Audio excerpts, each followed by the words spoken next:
पाकिस्तान की सैर व सियाहत के शौकीन अफराद के लिए मेरा सलाम। जी मैं इस वक्त मौजूद हूँ पतलियाँ वैली, पतलियाँ लेक पे जाते हुए रास्ते में ही एक जगह आती है जिसे नड़ियाँ ढो कहा जाता है। ये वो जगह है जहाँ पे एक ही जगह पे आप खड़े होकर 6 से 7 वाटरफॉल का नज़ारा कर सकते हैं।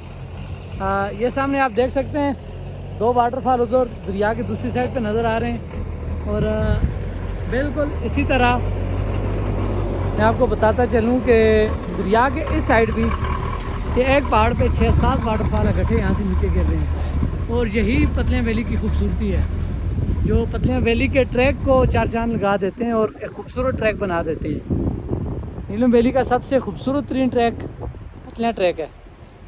ये देखें माशाल्लाह कितना प्यारा वेदर है और यहाँ का, और यहाँ पे ब्यूटी चेक करें आप, स्पेशली झरने और ग्रीनरी माशाल्लाह।